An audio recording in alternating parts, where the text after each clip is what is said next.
नमस्कार मित्रांनो, मन धागा धागा जोडते नवा या मालिकेच्या आजच्या भागामध्ये रात्री सुधा तिच्या रूममध्ये असते. तर तेवढ्यात लगेच इकडे सुखदा सुधाकडे येते आणि सुधाला शांत बसवत म्हणू लागते की मावशी, माझं तुझ्याकडे ना काहीतरी काम होतं. सुधा विचारते, काय ग, काय झालं? तर सुखदा म्हणू लागते, अगं मावशी, माझी अशी इच्छा होती की लग्न होईपर्यंत कल्याणीताईने इथेच आपल्या घरी राहावं. म्हणजेच की आता तुला चालणार असेल तर सुखदाचं हे बोलणं ऐकल्यानंतर सुधाला आता खूप मोठा प्रश्न पडतो की काय करावं, आणि ती याच्यावरती विचार करू लागते. पण त्याच्यानंतर सुधा मग सुखदाला विचारते, ती तयार आहे का? याच्यावरती सुखदा म्हणते, नाही मावशी, तोच तर प्रॉब्लेम आहे ना मोठा. सुधाचं म्हणणं असतं, ती तयार नाहीये तर मग कशाला जबरदस्ती करते तिला. सुखदा म्हणत असते, अगं जबरदस्ती नाहीये, पण मात्र मला असं वाटतंय की लाजतीये. पण मात्र तू जर म्हणाली ना तर तुझा शब्द ती मोडणार नाही. आणि सुखदा आता सुधाकडे आग्रह करत असते की तू तिला इथे राहण्यासाठी कन्व्हिन्स कर ना.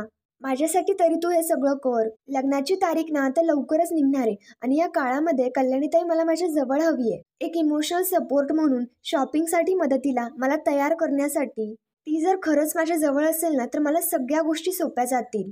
आणि आपलं घर असताना ती नुकतीच अण्णा आणि मनोज दादांकडे राहते, ते मला काही बरं नाही वाटत आहे. सुखदा आता सुधाला आग्रह करत असते की अगं मावशी, राहू दे ना तिला. कल्याणीताई फक्त माझी मैत्रीण नाहीये, ती मला माझ्या बहिणीसारखी आहे. आता सुधाला धड तिला नाहीही म्हणता येत नसतं आणि होही म्हणता येत नसतं. पण मात्र सुखदा म्हणत असते, तू तिला कन्व्हिन्स कर ना. इथे मी आहे, सार्थक आहे, आपण सगळेच होत. आपण तिला खूप चांगल्या प्रकारे हँडल करू. सुधा म्हणत असते, अगं पण तिची इच्छा नसताना का तिच्यावरती आपण बळजबरी करायची? पण मात्र सुखदा तिच्या हट्टाला पेटलेलीच असते आणि ती कल्याणीला थांबवण्यासाठी, म्हणजेच की आनंदीला थांबवण्यासाठी आग्रह करत असते. तेवढ्यात लगेच तिथे रुंदा येते आणि आता विचारू लागते की काय झालं. याच्यावरती सुखदा लगेच सांगते की बघ ना, ही कल्याणीताईला इथे थांबण्यासाठी परमिशनच नाही देते.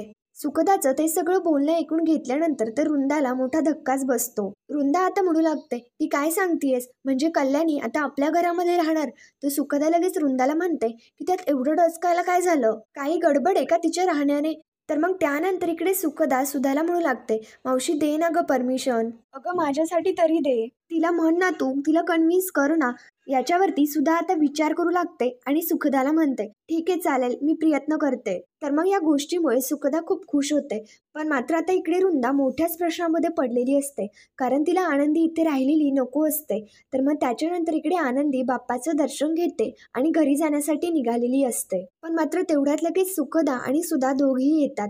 मग त्याच्यानंतर आनंदी सुखदाला म्हणते की सुखदा येते मी. पण मात्र सुखदा आनंदीला म्हणते, बघ ना, मावशीला तुझ्याशी काहीतरी बोलायचंय. मग त्याच्यानंतर सुद्धा आता कल्याणीला, म्हणजेच की आनंदीला म्हणू लागते की कल्याणी, तू इतक्या दिवसांनी आलीयस घरी, तर मग काही दिवस ना थांबून जा. म्हणजे तुझ्या मैत्रिणीची सुद्धा तीच इच्छा आहे. मग तिथे रुंदा आणि शलाका दोघी सुद्धा येतात आणि दोघी सुद्धा तो घडलेला सर्व प्रकार पाहत असतात. मग सुधाचं ते सगळं बोलणं ऐकून घेतल्यानंतर आता लगेच आनंदी त्याच्यावरती विचार करू लागते. तर मग रुंदा लगेच शलाकाला हळू आवाजामध्ये म्हणते, ही सुखदा काय मूर्ख आहे का? स्वतःसाठी काय खड्डा खांतीये? पण मात्र शलाका रुंदाला म्हणते, अगं असू दे ना. सुखदा उलट आनंदीला इथे थांबवतीये म्हटल्यानंतर आपल्याला आपलं काम करता येईल. मग त्याच्यानंतर आनंदी आता नाही म्हणते आणि म्हणू लागते की नाही, नको, मी आता निघते. मी मनोज दादाला सुद्धा फोन केला होता, त्यांच्या घरचे सर्व माझी वाट बघत असतील, त्याच्यामुळे मी जाते. आत्ता नको, तुमच्या लग्नाची तयारी सुरू झाली ना मग मी येईल. सुखदा आता सुधाकडे पाहत म्हणते की उगाच इथे माझ्यामुळे कोणाला त्रास नको. पण मात्र तेवढ्यात लगेच तिथे सार्थक येतो आणि सुखदा म्हणत असते, अगं कल्याणी ताई, तुझा कोणाला त्रासही नाहीये आणि काहीही नाहीये, प्लीज तू माझ्यासाठी इथे थांब ना. सार्थक सुद्धा सुखदाचं ते सगळं बोलणं ऐकतो. मग सार्थकला पाहता आता सुखदा लगेच सार्थकला म्हणते, सार्थक, अरे तू तरी कल्याणी ताईला प्लीज इथे थांबायला सांग ना. पण मात्र आता सार्थक म्हणत असतो, अगं तू कशाला फोर्स करतेयस, नाहीये त्यांची इच्छा, त्यांना उगाच अवघडल्यासारखं होत असेल. सुखदा मात्र सार्थकला म्हणते, सार्थक काय रे, तुझं सुद्धा असं बोलतात का? छानशी रिक्वेस्ट कर ना. तर मग सुखदाच्या सांगण्याप्रमाणे सार्थक लगेच आता इकडे आनंदीला म्हणतो की कल्याणी मॅडम, माझ्या होणाऱ्या बायकोची अशी इच्छा आहे की तुम्ही इथे थांबावं, त्याच्यामुळे प्लीज थांबा इथे काही दिवस, जमत असेल तर बघा. आता सार्थक स्वतः म्हणालाय म्हटल्यानंतर कल्याणी, म्हणजेच की आनंदी सुद्धा याच्यावरती विचार करू लागते. सुखदा आता कल्याणीला खूपच आग्रह करत असते आणि सुखदा आता कल्याणीला, म्हणजेच की आनंदीला थांबवून घेण्यासाठी बाप्पाची शपथ देते. सुखदाने इतका आग्रह केल्यानंतर आता आनंदीचे सुद्धा नाईलाज होतो आणि आनंदी सुद्धा थांबायला तयार होते. या गोष्टीमुळे सुखदा खूपच खुश होते आणि प्रेमाने आनंदीला मिठी मारते. पण मात्र आता इकडे सार्थक मोठ्याच टेन्शनमध्ये येतो. तर मग त्यानंतर आता वृंदा आणि शलाका दोघी त्यांच्या रूममध्ये असतात. तर शलाका आता वृंदाला म्हणते, ही सुखदा काय जरा थोडी बावळट आहे का गं? अगं स्वतःच काय स्वतःचं नुकसान करून घेतीये. वृंदा विचारत असते की नेमकं काय झालंय, कसलं नुकसान? तर मग शलाका लगेच सांगू लागते की अगं आनंदी आली ना इथे. मग आता या सुखदाचा घरातला पत्ता हा कट होणार. म्हणजेच की आता बघ ना, ती कल्याणी असलेली आनंदी आता इथेच राहणार आहे ना. सुखदा या गोष्टीचा विचार करता खूप खुश होत असते. तर मग आता वृंदा लगेच सुखदाला म्हणते, तू एक गोष्ट विसरली आहेस का? ती कल्याणी आहे, आनंदी नाही. आता आपल्याला सुखदापेक्षा त्या कल्याणीपासून जास्त धोका आहे. तर मग शलाका लगेच आता डोक्याला हात मारून घेते आणि घाबरत म्हणत असते, आता आई काय करायचं आपण? पार्टी बदलायची का? म्हणजे असं करूयात, सुखदाला या घरामध्ये ठेवायचं आणि आनंदीला या घरामधनं बाहेर काढायचं. असा प्रयत्न केला आपण तर मग वृंदा लगेच शलाकाला म्हणते, म्हणजे आपण आगीतून उठायचं आणि फुफाट्यात जाऊन पडायचं. तर मग वृंदा आता शलाकावरती ओढत म्हणत असते, शलाका जर तुला डोकं चालवण्याचं काम नाही येत तर डोकं कशाला चालवतेस ग? पण मात्र शलाका म्हणत असते, मग मी काय करू? तुझ्या डोक्यामध्ये जर एखादी काही आयडिया येत असेल तर तू सांग ना. पण मात्र वृंदा म्हणत असते की आपण आता फक्त योग्य वेळ येण्याची वाट पाहायची. जोपर्यंत यांच्यामध्ये विश्वास आहे तोपर्यंत सगळं काही सुरू राहील. पण मात्र जोपर्यंत यांच्यातला विश्वासघात संपेल तोपर्यंत सगळं काही बिघडेल. आता आपण हा सगळा लग्न सोहळाच उलटून टाकायचा. आपल्याला आता ती आनंदीही नको आणि सुखदाही नको. तर मग वृंदा आणि शलाका दोघीही मिळून असा भयानक प्लॅन करतात आणि त्यांच्या दोघींनाही घरामध्ये आनंदी सुद्धा नको असते आणि सुखदा सुद्धा नको असते. त्यांचा असा प्लॅन असतो की आता सुखदाला आपण आनंदीचं सगळं सत्य सांगायचं आणि त्याच्यामुळे सुखदा आणि सार्थक यांच्या दोघांच्याही नात्याला कायमचा तडा जाईल. त्याच्यामुळे त्या आनंदी आणि सार्थक दोघेही दुरावतील. तर मग आता वृंदाचा हा सगळा प्लॅन शलाकाला सुद्धा खूप आवडतो. तर मग त्याच्यानंतर सुखदाच्या हातामध्ये झाडू असतो आणि सुखदाने वृंदा आणि शलाका यांच्या दोघींना सुद्धा गेस्ट रूम मध्ये आणलेलं असतं. वृंदा विचारते की इथे कशाला आणलं आम्हाला? शलाका सुद्धा म्हणत असते, काय गे सुखदा, इथे तुझा आम्हाला रात्री कोंडून ठेवायचा प्लॅन आहे का? असं काही जर असेल ना तर याद राख बघ हा. सुखदा आता लगेच शलाकाला म्हणू लागते, अगं तू काय वेडी आहे का? नाही नाही, मी शब्द देते तुम्हाला, मी तुम्हाला या घरामध्ये कधीच कोंडून नाही ठेवणार. हे महापाप मी कधीच नाही करणार. पण मात्र हा, एक गोष्ट लक्षात ठेवा, या घरामधनं तुम्हाला बाहेर काढण्याचं महापुण्याचं काम मी नक्कीच करेन. त्याच्यानंतर आता वृंदा शलाकाला म्हणते, ते काय करायचं ना ते आम्ही आमचं बघू, पण मात्र आता मुद्द्याचं बोल. याच्यावरती लगेच आता शलाका सांगू लागते, माझी मैत्रीण कल्याणीताई या घरामध्ये राहायला येणार आहे. त्याच्यामुळे तिला आता ही रूम राहण्याजोगे करण्याचं काम हे तुमच्या दोघींचं. तर मग आता सुखदाचं ते सगळं बोलणं ऐकल्यानंतर वृंदा आता लगेच सुखदावरती ओढत म्हणते, ए तू काय बावट आहेस का? आम्ही काय इथल्या घरातले नोकर वाटतोय का तुला? आम्ही या घरातले ना भागीदार आहोत. सुखदा आता त्यांच्या दोघींनाही म्हणत असते, जोपर्यंत मी प्रेमाने बोलते ना तोपर्यंत ऐका ना जरा. वृंदा म्हणत असते की तुला हे सगळं सांगण्याचं आम्हाला धाडसच कसं होतं ग? आम्ही नेमकं कोण आहे ना हे विसरू नकोस. तर मग सुखदा म्हणते, बरं ठीक आहे, धाडस बघायचंय ना माझं. तर मग सुखदा लगेच त्या रूमचा दरवाजा बंद करून घेते आणि त्यांच्या तिघी सुद्धा त्या रूममध्ये आतमध्येच असतात. मग त्याच्यानंतर आता सुखदा म्हणू लागते, मी तुम्हाला या रूममध्ये बंद करेल, लाईट सुद्धा बंद करून टाकेल. त्याच्यामुळे तुम्हाला आता विदाऊट AC आणि विदाऊट इलेक्ट्रिसिटी या रूममध्ये राहावं लागेल. चालेल का? तर मग सुखदाचं ते सगळं बोलणं ऐकून घेतल्यानंतर शलाका आता घाबरते आणि लगेच इकडे सुखदाकडे येत घाबरत घाबरत तिला रिक्वेस्ट करत म्हणू लागते, अगं सुखदा काय ग, तू आम्हाला प्रॉमिस केलं होतं ना, तू असं नाही करू शकत. शब्द दिला होता तू आम्हाला. तर याच्यावरती सुखदा म्हणते, करेक्ट आहे तुझं, शब्द तर मी दिलाच होता. पण आता याच्यासाठी लेसन नंबर 1, सुखदाने तुमचा शब्द पाळावा अशी तिच्यावरती कुठलंही बंधन नाहीये. त्याच्यामुळे तिने तुम्हाला दिलेला शब्द ती कधीही मोडू शकते. त्याच्यामुळे लवकर आवरायला लागा आणि या रूम मध्ये माझ्या कल्याणीताईला फ्रेश वाटलं पाहिजे. सुखदा आता वृंदाच्या हातामध्ये झाडू देत म्हणते, नीट आवरा, माझ्या कल्याणीताईला ना भारी वाटलं पाहिजे. सुखदाचं असं बोलणं पाहता वृंदा आणि शलाका लगेच ती रूम आवरायला लागतात. आता सुखदाने वृंदा आणि शलाकाला तर चांगलाच एकदम भारी धडा शिकवलेला असतो. तर मग त्याच्यानंतर इकडे आनंदी हॉलमध्ये असते. ती बाप्पाचं दर्शन घेते आणि आता इकडे सगळ्या वस्तूकडे पाहत असते. म्हणजेच की आनंदीला त्या जुन्या वस्तूंकडे पाहत सगळ्या जुन्या आठवणी आठवत असतात. त्याच्यानंतर आनंदी आता मनोजला फोन लावून म्हणते, अरे दादा काय झालं माहिती का, मी अण्णांना म्हणाले होते की मी लवकरात लवकर घरी पोहोचेल, पण आता मला काही दिवस इथेच मुक्काम करावा लागणार आहे. तर आनंदीचं ते सर्व बोलणं ऐकल्यानंतर मनोजला धक्का बसतो आणि आता मनोज आनंदीला म्हणतो, अगं काही काय बोलतेस, पण मात्र तिथे काही प्रॉब्लेम होईल ना? आनंदीचं म्हणणं असतं की काहीही प्रॉब्लेम होणार नाही. उलट या घरामध्ये ज्या काही आनंदीच्या कोपऱ्यामध्ये आठवणी आहेत ना, त्या सगळ्या आठवणी मला पुसून टाकता येईल. मनोज देखील आनंदीला तिथे ठेवण्यासाठी तयार होतो. आनंदी मनोजला सांगते की माझं सामान उद्या सकाळी घेऊन येशील ना? तर याच्यावरती मनोज सुद्धा हो हो बोलतो.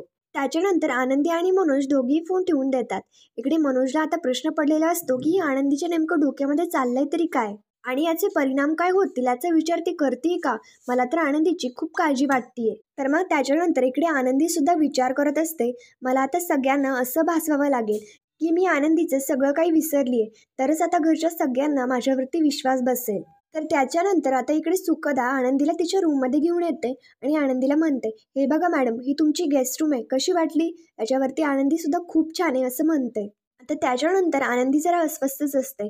त्याच्यामुळे सुखदा आनंदीला खाली बसवते आणि तिला म्हणते, काय ग कल्याणीताई, तुला काय वाटलं, मला कळणार नाही का. आनंदी लगेच आश्चर्याने सुखदाकडे पाहू लागते आणि तिला विचारते की काय कळलंय तुला. याच्यावरती सुखदा आता आनंदीला म्हणते, कल्याणी मॅडम, सगळं काही कळतं मला. मला कळतंय की तू खूप काळजी करतीयस. कल्याणी ताई, तू नको काळजी करू. मी सांगितलंय मम्मा डॅडाला आणि विशाल सुद्धा आहे आश्रमामध्ये. सो तू आश्रमाची काळजी आता सोडून दे. तर मग सुखदाचं हे सगळं बोलणं ऐकल्यानंतर आनंदीला जरा बरं वाटतं. आनंदीला असं वाटत असतं की आता सुखदा नेमकं काय बोलतीये. सुखदा आता आनंदीला म्हणत असते, तू सगळं अटेन्शन फक्त सुखीवरती लाव. आता आनंदी सुद्धा हसते आणि सुखदाला हो बोलते. त्याच्यानंतर सुखदा आता आनंदीशी बोलू लागते. सुखदा विचारते, कसं वाटलं माझं घर आणि इथली माणसं. त्याच्यावरती आनंदी लगेच सांगू लागते की खूप भारी, इथली माणसं सुद्धा खूप छान आहेत. आनंदी सांगत असते, तुझा होणारा नवरा म्हणजेच की सार्थक अगदी 100 नंबरी सोनं आहे. तर आनंदीचं हे सगळं बोलणं ऐकल्यानंतर सुखदा लगेच इकडे लाजते. आनंदी सुखदाला म्हणत असते की नशीब उघडलंय मॅडम तुमचं. सुखदा आता कल्याणीला म्हणते, वा कल्याणीताई, हे माझं सासर आहे, इथे मी राहणार आहे आणि सगळ्यांना 10 पटीने एका दिवसामध्ये तू ओळखलंस, तेही एका दिवसामध्ये. तर मग आता कल्याणी म्हणजेच आनंदी म्हणते की माणसं ओळखायला वेळ नाही लागत सुखी.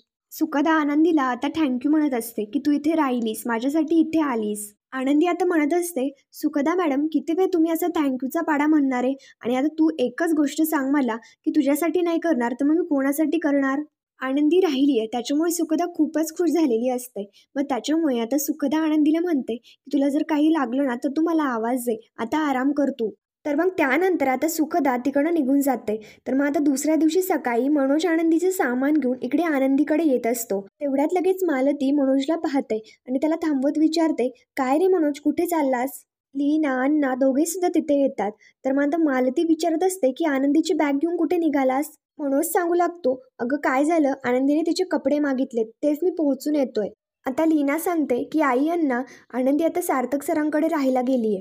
मनोज मात्र म्हणतो की ते सुद्धा काही दिवसांसाठीच, येईल ती परत लवकर. तर मग आता त्या गोष्टीमुळे मालती आणि अण्णा यांच्या दोघांना सुद्धा खूप बरं वाटतं. मालतीचं म्हणणं असतं की आनंदी आणि सार्थकराव दोघेही एकत्र राहिले ना तर त्यांचा निर्णय नक्कीच बदलेल. पण मात्र मनोज आता मालतीला बोलतो की आई, असं काहीही नाही होणार. खोटी आशा लावून धरण्यात ना काहीच अर्थ नाहीये. आनंदीचा निर्णय झालाय आणि मला नाही वाटत तो बदलेल. मनोज आता त्यांच्या तिघांना सुद्धा समजावून सांगत असतो की आनंदीच्या निर्णयावरती आपण ठाम राहूयात. ती जो काही निर्णय घेईन ना त्याचा आपण स्वीकार करूयात. आणि मनोज आता कपडे देण्यासाठी तिकडं निघून जातो. तर मग या तिघांना सुद्धा मनोजचं ते सगळं बोलणं पटलेलं नसतं. पण मात्र आता पटून तर घ्यावंच लागणार असतं. मालतीला अण्णाला तर खूपच टेन्शन आलेलं असतं की आनंदी आता तिथे राहते, पण मात्र काही प्रॉब्लेम नको व्हायला म्हणजे मिळवलं. इकडे दुसरीकडे शलाका आता वृंदाला म्हणत असते, अगं आई, काय चाललंय का तुझं, आपण काही प्लॅन करणार आहोत की नाही. याच्यावरती वृंदा आता शलाकाला म्हणते की अगं तिला या घरामध्ये जरा मुरू तरी दे, तीच आपल्याला तिच्या विरोधामध्ये जाण्यासाठी काहीतरी संधी देईल. पण मात्र आता त्यांच्या दोघींना नेमकं पुढील काय प्लॅन करावा ना हे काहीच समजत नसतं आणि याच्यावरती त्या दोघीसुद्धा विचार करत असतात. तर मग मित्रांनो, पुढील भागामध्ये आपण पाहणार आहोत सार्थक आनंदीशी बोलण्यासाठी आलेला असतो आणि सार्थक आता आनंदीला म्हणतो, जे काही आहे ना ते स्वीकारायचं ठरवलंय मी. आनंदी म्हणत असते, खूप छान निर्णय घेतलाय तुम्ही. याच्यावरती सार्थक म्हणतो, बरोबर आहे, तर तुम्हाला आता छानच वाटणार. जे आहे ते ठरवलंय मी.